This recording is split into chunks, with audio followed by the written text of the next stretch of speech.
धृतराष्ट्र राजा श्रीकृष्णाच्या त्या अंगकांतीची अथवा तेजाची अपूर्वता कशासारखी होती म्हणून सांगावी, पण काही कल्पना करता यावी म्हणून दृष्टांताने सांगण्याचा प्रयत्न करतो. प्रळय काळी 12 सूर्यांचा जो एकच मिलाप होतो, तसे ते हजारो दिव्य सूर्य जर एकाच वेळेला उगवले तरी त्या विश्वरूपाच्या तेजाच्या प्रभावाच्या उपमेला ते सूर्य येणार नाहीत. सर्व विजांचा समुदाय एकत्र केला व प्रळयकाळच्या अग्नीची सर्व साहित्य गोळा केली, तसेच 10ही महातेजे एकत्र मिळविली, तथापि सर्वांचे हे एकत्र केलेले तेज त्या विश्वरूपाच्या अंगकांतीच्या बरोबरीला काही अल्पस्वल्प मानाने आले तर येईल, पण त्यासारखे शुद्ध व खास असणार नाही. याप्रमाणे महात्मा जे हरी त्यांचे सर्व अंगीचे तेज स्वाभाविक रीतीने फाकत होते, हे व्यासमुनींच्या कृपेने मला दिसले. त्या विश्वरूपामध्ये एका बाजूला सर्व जग आपल्या विस्तारासह आहे. ज्याप्रमाणे महासागरामध्ये बुडबुडे वेगवेगळे दिसतात, अथवा आकाशामध्ये गंधर्व नगर भासावे, किंवा जमिनीवर मुंगीने घर बांधावे, अथवा मेरू पर्वतावर सूक्ष्म परमाणू पसरलेले असावेत, त्याप्रमाणे सर्वच विश्व देवांमधील सार्वभौमाच्या त्या शरीरामध्ये त्यावेळेला अर्जुनाने पाहिले. त्यावेळी आपण विश्वाला पाहणारा एक निराळा व विश्व एक निराळे असे थोडेसे द्वैत होते, तेही नाहीसे झाले व अंतःकरण एकदम त्या विश्वरूपात विरघळून गेले. अंतःकरणात ब्रह्मानंद जागृत झाला. त्यामुळे बाहेर इंद्रिये ढिली पडली आणि मस्तकापासून पायांपर्यंत सर्व शरीरावर रोमांच उभे राहिले. पावसाळ्याच्या आरंभी पर्वताच्या अंगावरून पाणी वाहून गेल्यावर त्या पर्वतावर जसे कोळे गवताचे अंकुर उत्पन्न होतात, तसे अर्जुनाच्या सर्व शरीरावर रोमांच आले. चंद्रकिरणांनी स्पर्श केलेला चंद्रकांत मणी जसा पाझरतो, त्याप्रमाणे त्याच्या सर्व अंगावर घामाचे दाट बिंदू आले. कमळाच्या कळीमध्ये भुंग्यांचा समुदाय सापडल्यामुळे ती कळी जशी पाण्यावर इकडून तिकडे आदळते, त्याप्रमाणे अंतःकरणातील सुखाच्या लाटांच्या वेगाने बाहेर त्याचे सर्व अंग कापत होते. कापराच्या विपुलतेने कापूर केळीच्या गाभ्याची सोपटे उकलून त्यातून जसे एकामागून एक असे कापराचे कण गळतात, त्याप्रमाणे त्याच्या डोळ्यातून आनंदाश्रू गळत होते. याप्रमाणे अष्टसात्विक भावात देखील एकमेकात चढाओढ लागली होती. त्या स्थितीत अर्जुनाच्या जीवाला ब्रह्मानंदाचे राज्य प्राप्त झाले. भरलेल्या समुद्रास चंद्रोदयाने जशा भरत्यावर भरत्या येतात, त्याप्रमाणे आनंदाच्या लहरींच्या वेगाने त्याचे अंतःकरण वेळोवेळी उचंबळत होते. तसेच त्या सुखाच्या अनुभवानंतर कृपादृष्टीने श्रीकृष्णाने द्वैताचा सांभाळ केला, म्हणजेच देव व भक्त असे वेगळेपण ठेवले. म्हणून मग अर्जुनाने दीर्घ श्वासोच्छ्वास सोडून श्रीकृष्णाकडे पाहिले. आपण ज्या बाजूकडे तोंड करून बसला होता, त्याच बाजूला अर्जुनाने आपले मस्तक लवून देवास नमस्कार केला व आपले दोन्ही हात जोडून चांगल्या रीतीने बोलावयास लागला. अर्जुन म्हणाला, हे प्रभू, तुमचा जय जयकार असो. आम्ही सामान्य असूनही हे विश्वरूप पाहण्यास समर्थ झालो, ही तुम्ही अद्भुतच कृपा केली. महाराज, आपण खरोखर चांगले केलेत. या सर्व सृष्टीला आश्रय तूच आहेस असे पाहिले आणि सहजच मला समाधान वाटले.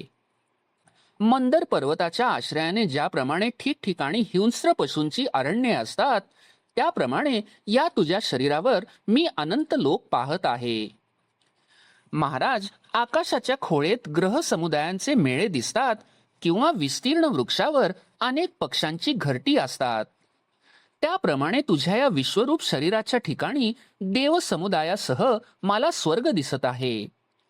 आपल्या स्वरूपाच्या ठिकाणी पंचमहाभूतांच्या अनेक पंचकड्या मी पाहत आहे. एक एक भूतसृष्टीतील प्राणी समुदाय मी पाहत आहे. सत्यलोक तुमच्या विश्वरूपात आहे हा मी पाहिला. हा ब्रह्मदेव दिसत आहे नाही का? दुसरीकडे पाहतो तो कैलासही दिसतो.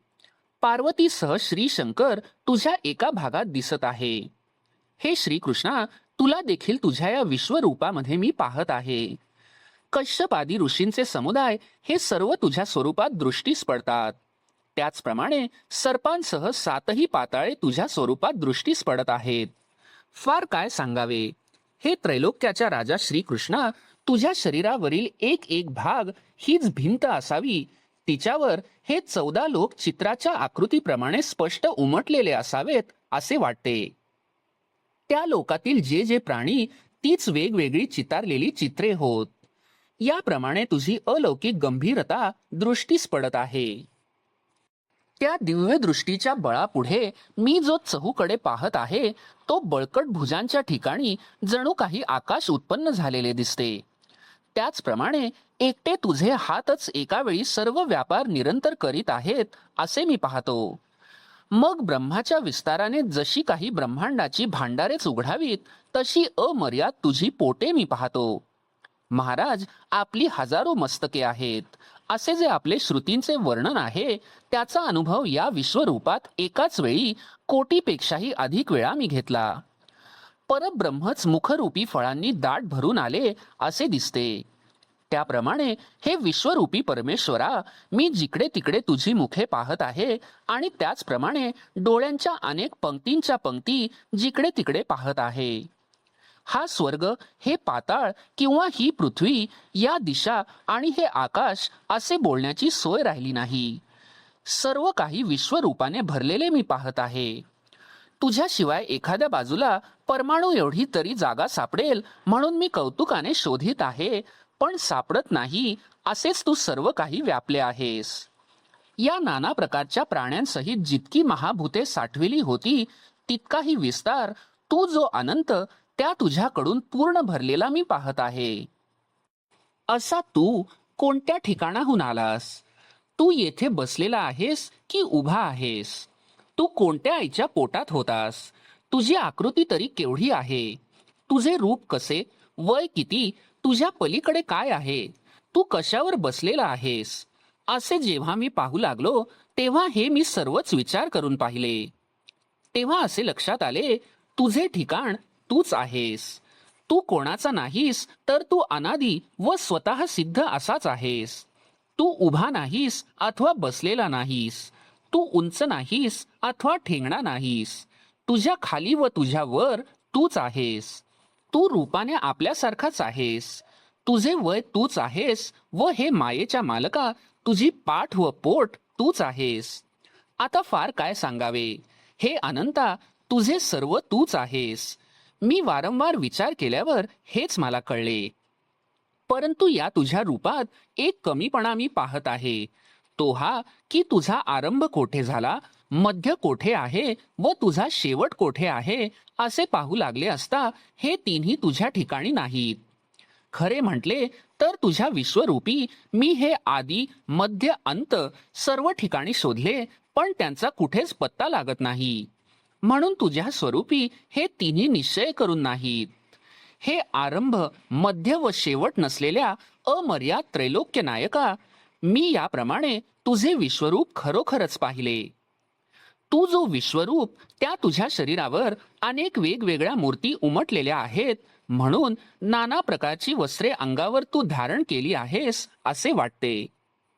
अथवा दिव्य अलंकार रूप फळा फुलांनी अगदी दाट भरून आलेल्या अशा या अनेक प्रकारच्या मूर्तिरूप वृक्षवेली तुझ्या या विश्वरूप महापर्वतावर उत्पन्न झालेल्या आहेत. अथवा तुझ्या स्वरूपावर दिसणारा मूर्तिरूपी लाटांनी उसळणारा असा तू मोठा समुद्र आहेस, किंवा तू एक चांगला वृक्ष असून मूर्तिरूपी फळांनी फळभारास आला आहेस. महाराज, प्राण्यांनी जसा पृथ्वीचा पृष्ठभाग व्यापलेला आहे किंवा आकाश जसे नक्षत्रांनी व्यापलेले आहे, त्याप्रमाणे तुझे स्वरूप मूर्तींनी भरलेले आहे असे मी पाहतो. एका एका मूर्तीच्या अंग प्रदेशात हे त्रैलोक्य उत्पन्न होत आहे व लयाला जात आहे. अशा प्रचंड मूर्ती असूनही त्या तुझ्या विश्वरूपाच्या शरीराच्या रोमांच ठिकाणी झाल्या आहेत. असा विश्वाचा पसारा मांडून येथे तू कोण, तू कसा असा विचार करून पाहिले तर आमचा जो सारथी तोच तू आहेस. श्रीकृष्णा, विचार करून पाहिले तरी मला असे वाटते की तू नेहमी असाच व्यापक स्वरूपाने असतोस, पण भक्तावर कृपा करण्याकरिता तू सुंदर सगुण अवतार घेतोस. तुझे श्यामसुंदर चतुर्भुज रूप असे आहे की ज्याला पाहिले असता मन व डोळे शांत होतात व आलिंगन द्यावयास लागले तर दोन्ही हातांमध्ये कवटाळले जाते. हे विश्वरूप देवा, तुम्ही भक्तांवर कृपा करून असे सुंदर रूप बनता, परंतु आमच्याच दृष्टी मलिन आहेत म्हणून त्या तुमच्या सगुण मूर्तीला सामान्यत्वाने पाहतो. आता तो दृष्टीचा दोष दूर झाला, कारण तू लीलेने मला ज्ञानदृष्टीवान बनविलेस आणि म्हणूनच तुझा मोठेपणा जसा आहे तसा मी पाहू शकलो. परंतु मकरतुंडाच्या मागच्या बाजूला जो तू बसलेला होतास तोच तू एवढे विश्वरूप बनला आहेस हे मी पक्के जाणले. हे श्रीकृष्णा, तोच हा मुकुट आपल्या मस्तकावर धारण केला आहेस ना? परंतु त्याचे आत्ताचे तेज आणि मोठेपणा हे काही मोठे विलक्षण आहेत. हे विश्वमूर्ती देवा, तेच हे चक्र वरच्या हातात फिरविण्याच्या तयारीने तू सावरून धरीत आहेस. ती खूण नाहीशी झाली नाही. दुसऱ्या हातात असलेली तीच ही गदा नव्हे का? चक्र व गदा घेतलेल्या दोन्ही हातांच्या खालचे हात शस्त्रा वाचून असून तेही श्रीकृष्णा घोड्यांचे लगाम सावरून धरण्याकरिता सरसावले नाहीत का? याच आवेशाने मी आपली इच्छा प्रदर्शित केल्याबरोबर तू एकाएकी विश्वरूप झालास असे मी जाणतो. परंतु हे नवल कसले आहे? मला आश्चर्य करावयालाही अवकाश नाही. या आश्चर्याने माझे चित्त गोंधळून जात आहे. हे विश्वरूप येथे आहे की नाही अशा विचाराने नुसता श्वास सुद्धा घेता येत नाही. काय अंगप्रभेचा चमत्कार आश्चर्यकारक आहे की ती कशी एकसारखी दाट भरलेली आहे. येथे विश्वरूपाच्या तेजात दृष्टी करपून जाते व सूर्य काजव्यासारखे या तेजात मावळून जातात. असे या तेजाचे तीव्रपण अद्भुत आहे. जणू काही या महातेजाच्या महासमुद्रात सर्व सृष्टी बुडून गेली आहे अथवा आकाश प्रळयकाच्या विजेच्या पदराने झाकून गेले आहे, अथवा प्रळयकाच्या तेजाच्या ज्वाला तोडून त्यांचा आकाशात मांडव बांधला आहे. आता असे ते विश्वरूपाचे तेज दिव्य ज्ञानदृष्टीनेही पाहवत नाही. अधिक पुष्कळ प्रकाश अतिदाह करणारा असा पेटत आहे, म्हणून ते तेज पाहण्यास दिव्य चक्षुलाही त्रास पडतो. महाप्रळयकाच्या अग्नीचा भडभडाट जो कालाग्नी नामक रुद्राच्या ठिकाणी गुप्त होता, तो ज्याप्रमाणे शंकराच्या तृतीय नेत्राची कळी उमलावी त्याप्रमाणे पसरला आहे. त्याप्रमाणे त्या पसरलेल्या प्रकाशामुळे पंचाग्नीच्या ज्वालांचे वेढे जिकडे तिकडे पडत असता ब्रह्मांडाचे कोळसे होत आहेत. अशा प्रकाशाच्या अपूर्व तेजाचा जणू काही राशीच असे तुझे आश्चर्यकारक रूप माझ्या जन्मात आजच मी पाहिले. महाराज, आपल्या तेजाला व व्याप्तीला सीमा नाही. ज्याला आदी मध्य व अंत नाही, ज्याच्या पराक्रमाला अंत नाही, ज्याचे हात अनंत आहेत, चंद्र व सूर्य ज्याचे डोळे आहेत, तेच आपण परब्रह्म आहात. आपण ओंकाराच्या 3.5 मात्रांच्या पलीकडे आहात व आपले ठिकाण वेदही शोधित आहेत. जे आकार मात्रांचे घर, जे विश्वरूपी ठेव्याची एकच खाण, असे जे अविकार, गहन व अविनाश, ते महाराज आपण आहात. तू धर्माचा जिव्हाळा आहेस. तू मूळचा सिद्ध आहेस व नित्य नवा आहेस. तू 36 तत्वाहून निराळा 37वा अलौकिक पुरुष आहेस असे मी जाणतो. तू आदी मध्य व अंतरहित आहेस. स्वतःच्या सामर्थ्याने तू अनंत आहेस. तुला सर्व बाजूंनी असंख्य हात व पाय आहेत व तुझ्या स्वरूपाला मर्यादा नाही. चंद्र व सूर्य या तुझ्या डोळ्यांनी तू कोपाच्या व कृपेच्या लीला दाखवित आहेस. कोणाचा कृपादृष्टीने सांभाळ करीत आहेस. देवा, मी याप्रमाणे तुझे हे स्वरूप खरोखर पाहत आहे. पेटलेल्या प्रळयाच्या अग्नीचे तेज जसे असावे तसे तुझे तोंड आहे. वणव्याने चोहोकडून पर्वत पेटावेत म्हणजे जसा ज्वाळांचा भडका उठतो, त्याप्रमाणे दात व दाढा चाटीत असलेली जीभ लोळत आहे. या तोंडाच्या उष्णतेने आणि सर्व शरीराच्या तेजाच्या प्रकाशाने संतप्त झालेले विश्व अतिशय खवळले आहे. जे भूलोक, पाताळ, पृथ्वी, अंतरिक्ष अथवा 10 दिशा व सर्व क्षितिज, वर सांगितलेले ते सर्व तू एकट्याने भरलेले आहे हे मी कौतुकाने पाहत आहे. परंतु जसे एखाद्या भयंकर वस्तूने आकाशासकट सर्व जग बुडवावे, तसे तुझ्या भयंकर स्वरूपाने वरील सर्व ठिकाणे व्यापलेली मी पाहतो. अथवा ज्याप्रमाणे अद्भुत रसाच्या लाटांनी 14ही भुवनांना वेढा पडावा, त्याप्रमाणे ही अत्यंत आश्चर्यकारक गोष्ट आहे. मग मी कशा कशाचे आकलन करावे? तुझी विश्वरूपाची व्यापकता विलक्षण असल्यामुळे तुझे आकलन होत नाही व तुझ्या रूपाची प्रखरता सहन होत नाही. यामुळे सुख तर दूरच राहिले, परंतु जग आपले प्राण मोठ्या कष्टाने धरून राहिले आहे. देवा, तुला पाहून भयाची भरती कशी आली हे कळत नाही. प्रस्तुत दुःखांच्या लाटात तीनही लोक गटांगळ्या खात आहेत. सहज विचार करून पाहिले तर तू जो महात्मा, त्याचे दर्शन झाले तर भय व दुःख यांचा योग का व्हावा? परंतु हे विश्वरूपाचे दर्शन सुखकारक ज्या कारणामुळे होत नाही ते कारण मला आता कळून आले. जोपर्यंत तुझे रूप दृष्टीस पडले नाही तोपर्यंत जगास विषय सुख चांगले वाटते. आता ज्या अर्थी तुझ्या स्वरूपाचे दर्शन झाले त्या अर्थी विषयाचा वीट आल्यामुळे कंटाळा उत्पन्न झालेला आहे. त्याचप्रमाणे तुला पाहिल्याबरोबर तुला एकदम आलिंगन देता येईल का? बरं, आलिंगन जर न द्यावे तर या संकटात कसे राहावे? म्हणून तुला मिठी न देता मागे सरावे तर अनिवार्य असा हा जन्म मरण रूप संसार मागे सरण्याला आडवा येतो आणि पुढे असणारा तू तो तर अनावर असल्या कारणाने आकळता येत नाही. याप्रमाणे मध्येच असलेल्या संकटात सापडलेल्या बिचाऱ्या त्रैलोक्याचा हुरडा होत आहे असा माझा खरोखर अभिप्राय झाला आहे.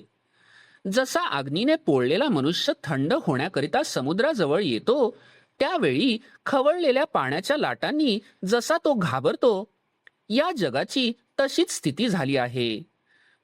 तुझ्या विश्वरूपाचे दर्शन झाल्यावर ते तळमळत राहिले. यापैकी पलीकडे गेलेले जे ज्ञानसंपन्न देवांचे चांगले समुदाय आहेत ते तुझ्या अंगाच्या तेजाने सर्व कर्मांची बीजे म्हणजेच अज्ञान, वासना इत्यादी बीजे जाळून आपल्या चांगल्या भावनेच्या जोरावर तुझ्या स्वरूपात मिळतात. आणखी कित्येक जे स्वभावतः भयभीत झालेले आहेत ते सर्व प्रकारांनी तुझ्या मार्गाचा आश्रय करून हात जोडून तुझी प्रार्थना करतात. हे देवा, आम्ही अज्ञानरूपी समुद्रात पडलो आहोत, विषयरूपी जाळ्यात गुंतलो आहोत व स्वर्ग आणि संसार या दोहोंच्या कचाट्यात सापडलो आहोत. अशा आमची मुक्तता तुझ्या वाचून कोण करील?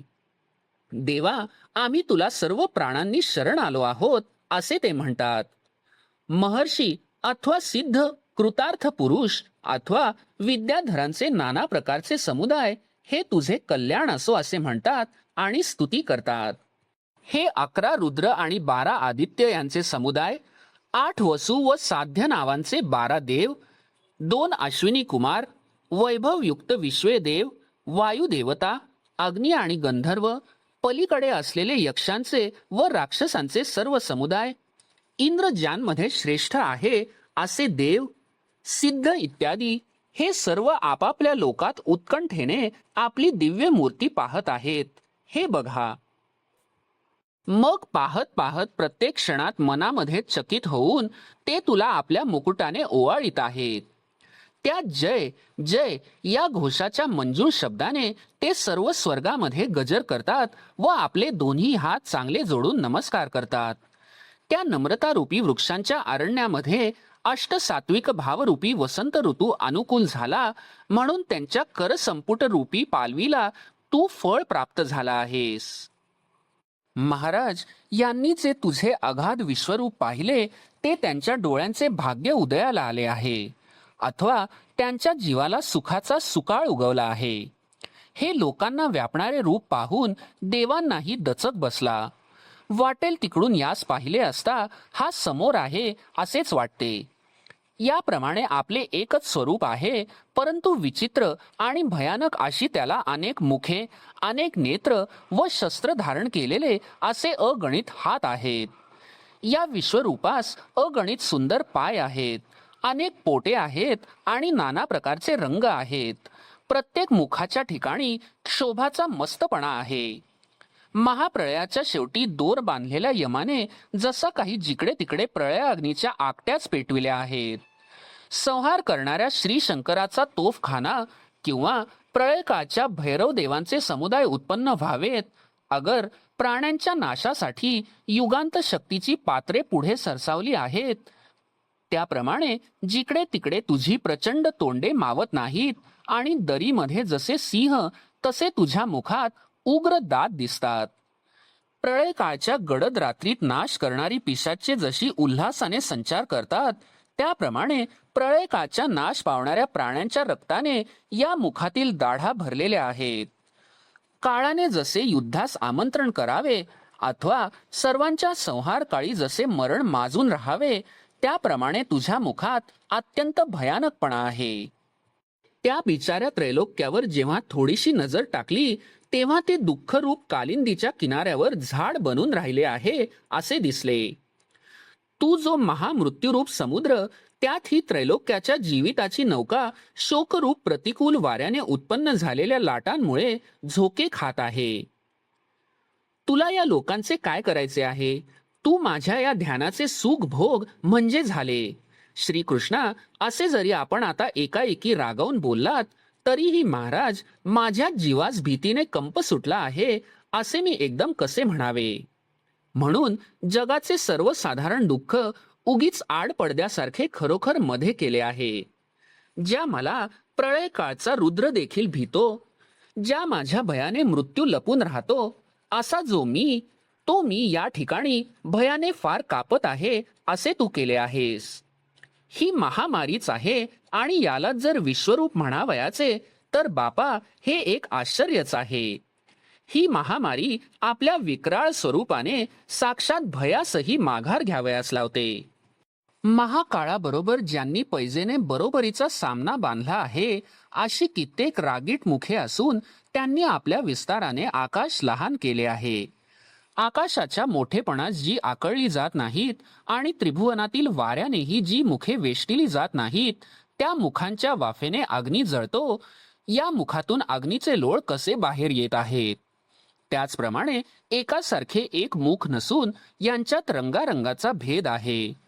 फार काय सांगावे, अशा या मुखांचे प्रळय काळचा अग्नी सुद्धा सहाय्य घेतो. ज्याच्या अंगाचे तेज एवढे आहे की ते त्रैलोक्याची राखुंडी करील, त्यालाही तोंडे आहेतच व त्या तोंडात दात व दाढा आहेत. हे कसे झाले पहा. जसा वाऱ्याला धनुर्वात व्हावा, समुद्र महापुरात पडावा, विषाग्नी वडवानळाचा नाश करण्यास प्रवृत्त व्हावा, अग्नीने जसे हालाहल विष प्यावे, मरण जसे मारण्यास तयार व्हावे, त्याप्रमाणे या संहार तेजाला मुख झाले आहे असे समजा.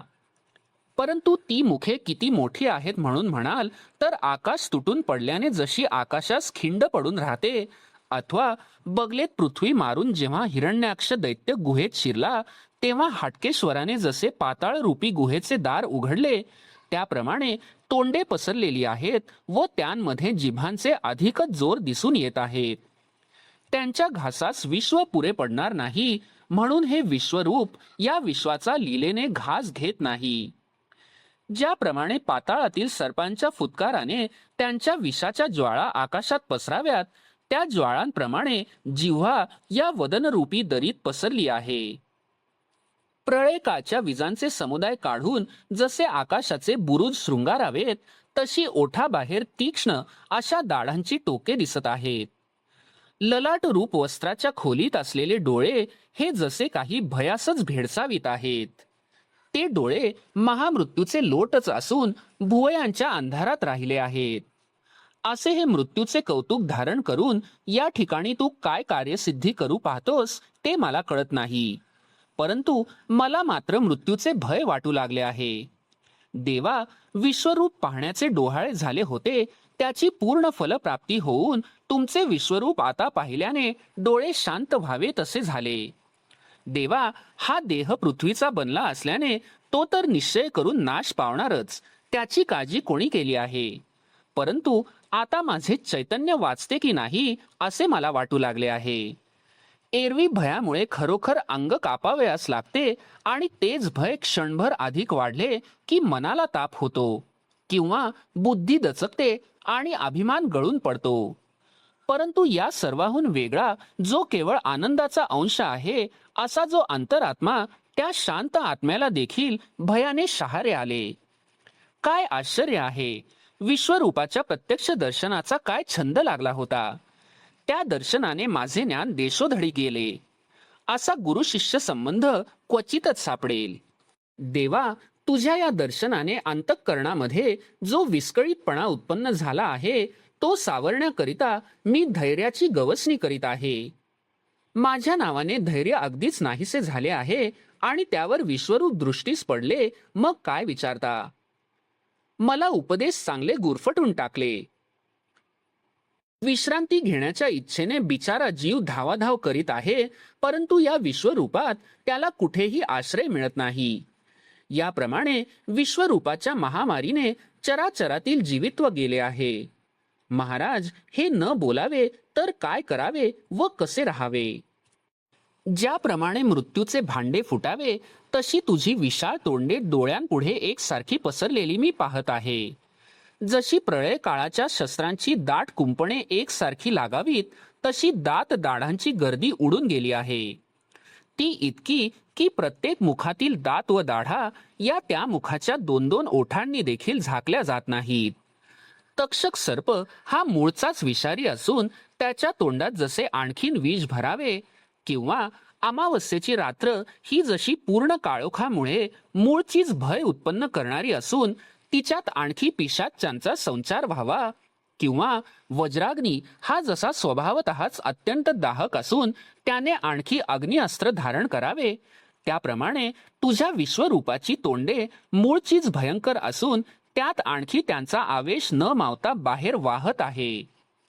तेव्हा मला असे वाटते की तो वाहत आलेला आवेश नसून ते जणू काही आमच्यावर मरणरसाचे लोंढेच आले आहेत.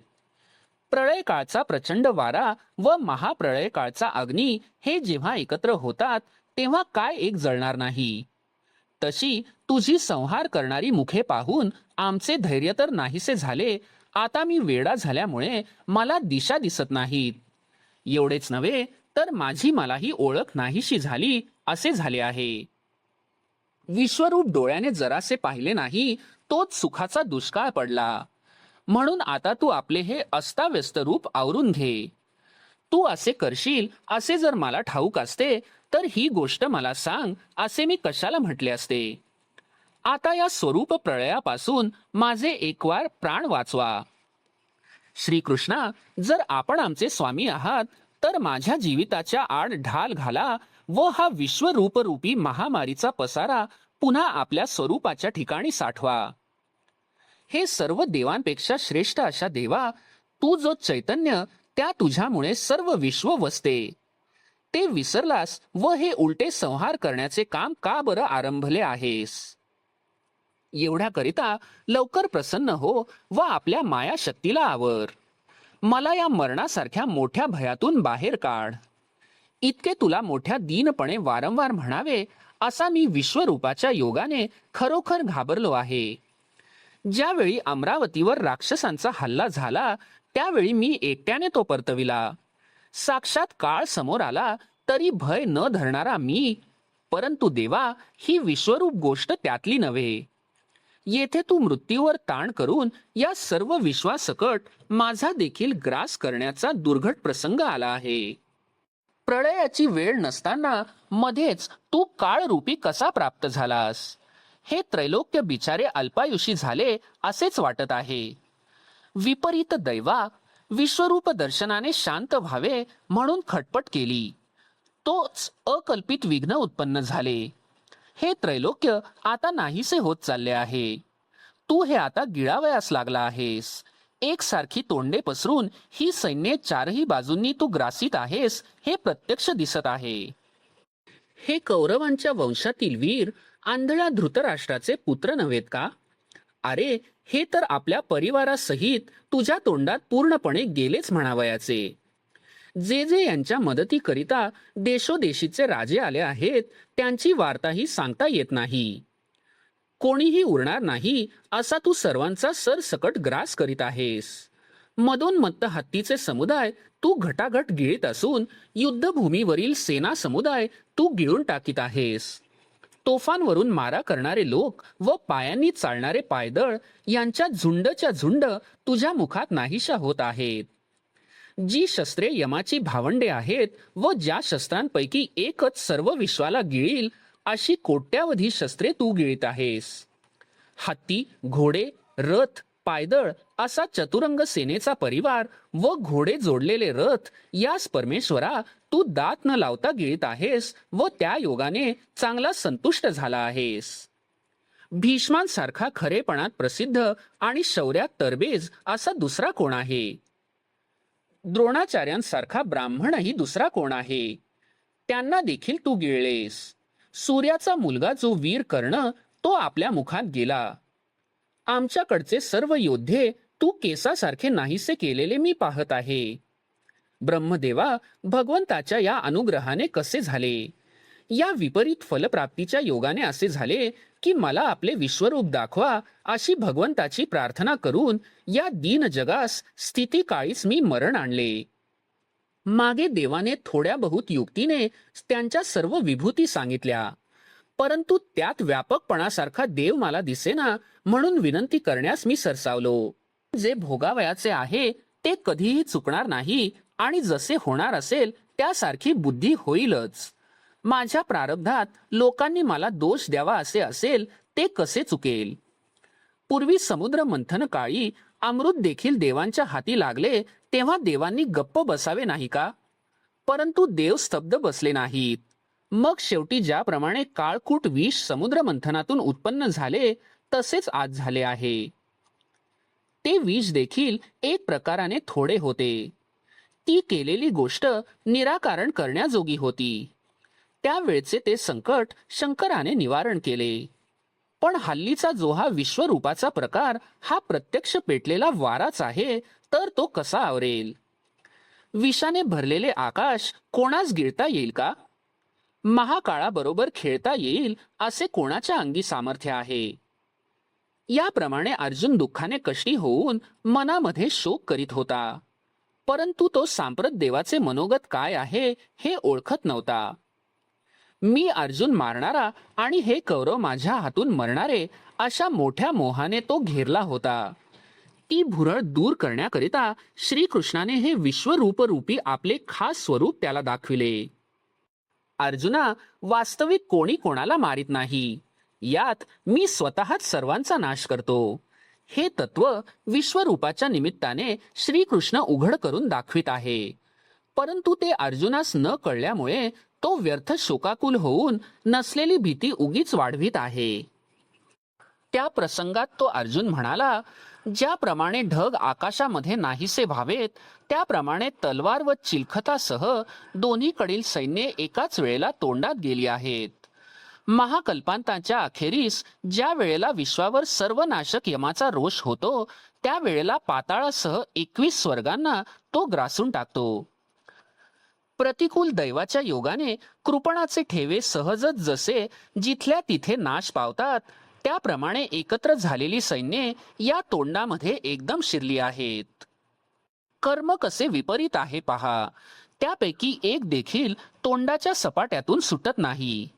ज्याप्रमाणे उंटाने अशोक झाडाचे ढगळे चगळावेत त्याप्रमाणे हे लोक तोंडामध्ये वाया गेलेले आहेत. मुकुटांसकट मस्तके दाढांच्या चिमट्यात पडलेली व त्यांचे पीठ होताना दिसत आहे. मुकुटांवरील काही रत्ने दातांच्या फटीत सापडली आहेत. कित्येक रत्नांचे झालेले पीठ जिभेच्या बुडास लागले असून काही काही दाडांचे अग्रभागही त्या पीठाने माखून गेले आहेत. ज्याप्रमाणे विश्वरूपी काळाने लोकांची शरीरे व बळे जरी ग्रासली तरी जीवांच्या देहाचे उत्तम भाग म्हणजेच त्यांची मस्तके ती अवश्य रक्षण केली गेली. त्याप्रमाणे मस्तके निश्चय करून शरीराचे उत्तम भाग होती, म्हणून ती महाकाळाच्या तोंडात जरी गेली तरी पण शेवटी विश्वरूपी महाकाळाच्याही तोंडात नाश पावली नाही. जन्माला आलेल्या प्राण्याला दुसरी गतीच नाही. सर्व जग आपोआप विश्वरूपाच्या मुखरूपी डोहात जात आहे. या सर्वच सृष्ट्या मुखाच्या वाटेस लागल्या असून हे विश्वरूप उगीच जागच्या जागीच त्यांना गिळून टाकीत आहे. ब्रह्मदेव आदी करून सर्वजण उंच असलेल्या मुखांमध्ये वेगाने जात आहेत आणि बाकीचे जे साधारण प्रतीचे लोक आहेत ते अलीकडील तोंडातच पडत आहेत. आणखी देखील जेवढे प्राणी आहेत तेवढ्या सर्वांना उत्पन्न झालेल्या ठिकाणीच मुख गिळून टाकीत आहे, पण याच्या मुखातून खरोखर काहीच सुटत नाही. ज्याप्रमाणे मोठ्या नद्यांचे प्रवाह मोठ्या वेगाने समुद्रास येऊन मिळतात त्याप्रमाणे सर्व बाजूंनी हे जग त्याच्या मुखात शिरत आहे.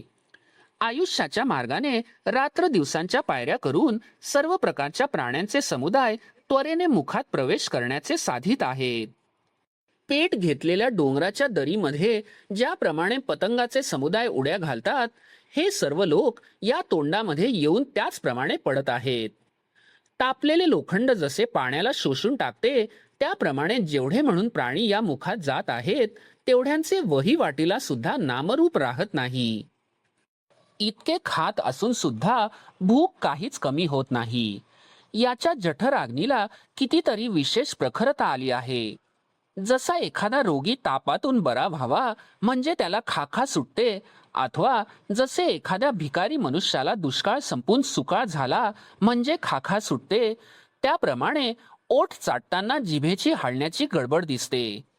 तसेच खाण्याचा जेवढा म्हणून पदार्थ आहे, त्यापैकी तुझ्या तोंडापासून कशाचाच बचाव झाला नाही. खरमरीत भूक लागलेल्या स्थितीची ही कशी अपूर्वता आहे. सर्व समुद्रच पिऊन टाकावा की काय, किंवा पर्वतच गट्ट करावा की काय, अथवा हे संपूर्ण विश्व दाढेखाली घालावे की काय, सगळ्या दिशाच गिळून टाकाव्या अथवा चांदण्यात चाटून पुसून घ्याव्यात, अशी देवा तुला साहजिक हाव दिसत आहे. ज्याप्रमाणे विषय भोगाने भोगण्याची इच्छा वाढते, अथवा सर्पणाने अग्नीची खा खा अधिक होते, त्याप्रमाणे तुझी तोंडे सारखी खात असतानाही पुन्हा पुन्हा खा खा करीतच राहिली आहेत. एकच तोंड पण कसे व केवढे पसरले आहे. ज्याप्रमाणे वडवा नळामध्ये कवड घालावे, त्याप्रमाणे हे तीनही लोक तुझ्या जिभेच्या टोकालाच लागलेले दिसतात. एका तोंडाची अशी अवस्था आहे. अशी आपल्या विश्वरूपात असंख्य तोंडे आहेत. आता इतक्या मुखांना इतकी त्रिभुवने कुठून आणायची. तेव्हा ज्याच्या तेजाचा ताप सहन करणे अशक्य आहे, अशा तू त्यांना खायला मिळत नसता ती इतकी कशाला वाढविलीस. बिचारे हे जगत तुझ्या तोंडातून निघणाऱ्या ज्वाळांच्या भडक्यात सापडले आहे. ज्याप्रमाणे वणव्याच्या वेढ्यात जनावरे सापडावीत, त्याप्रमाणे जगाला झाले आहे. हा तारणारा देव नाही, तर हे सर्वांचे अनिष्ट कर्मच विश्वरूपाने ओढवले आहे. जगदरूपी जलचरांना काळरूपी जाळेच पसरले आहे. आता या विश्वरूपाच्या शरीराचे तेज हेच एक पारध्याचे जाळे झाले आहे. त्यातून स्थावर जंगमाला कोणत्या बाजूने निसटून जाता येईल. ही तोंडे नाहीत, तर ती पेटलेली लाखेची घरेच जगाला प्राप्त झाली आहेत. आपल्या आगीने आपण दुसऱ्याला कसे पोळतो हे अग्नीस जरी कळत नाही, पण ज्याला अग्नीची आग लागते त्याचे प्राण मात्र वाचत नाहीत. आपल्या तीक्ष्णपणाने दुसऱ्याचा कसा घात होतो हे हत्यार थोडीच जाणते. ज्याप्रमाणे विषास आपण किती प्राणघातक आहोत याची खबरही नसते, त्याप्रमाणे तुला आपल्या स्वतःच्या उग्रपणाची बिलकुल आठवणच नाही. इकडे अलीकडच्याच तोंडात सर्व जगाचा नाश होऊन राहिला आहे. देवा, तू सर्व जगाला व्यापून असणारा जर एकच आत्मा आहेस, तर मग आम्हाला प्राण घेणाऱ्या यमाप्रमाणे पुढे का आला आहेस. मी तर आपल्या जगण्याची आशाच सोडली आहे, आणि तू ही भीडभाड धरू नकोस. तुझ्या मनात जे काही असेल ते खुशाल स्पष्ट सांग. या उग्र रूपाला तू किती वाढवीत आहेस. देवा, आपल्या स्वतःच्या अंगी असलेले भगवंतपण म्हणजेच पालन करण्याचा स्वभाव आठव. नाहीतर तसे करण्याचे आपल्या मनात नसेल तर माझ्यापुरती तरी कृपा कर. वेदाकडून जाणले जाणाऱ्या त्रैलोक्याच्या मूळ कारणा व सर्व जगाला नमस्कार करण्याला योग्य अशा श्रीकृष्णा, एक वेळ माझी विनंती ऐक. त्या शूर अर्जुनाने याप्रमाणे बोलून प्रभूच्या चरणांवर मस्तक ठेवले आणि मग म्हणाला, हे जगत प्रभू, माझे समाधान व्हावे म्हणून मी विश्वरूपाचे ध्यान विचारले. इतक्यात एकदम तू सर्व त्रैलोक्य संहारच करीत सुटला आहेस. तेव्हा तू आहेस तरी कोण. इतकी ही भयंकर तोंडे कशाकरिता तयार केलीस. या सर्वच हातात शस्त्रे कशाकरिता धारण केली आहेस. महाराज, तुमचा रागीटपणा अधिक वाढतो तेव्हा आकाशालाही कमीपणा आणतो. डोळे भयंकर वटारून आम्हाला भीती काय म्हणून दाखवित आहेस. देवा, येथे सर्वनाश करणाऱ्या काळाबरोबर स्पर्धा का बरं लावतो आहेस.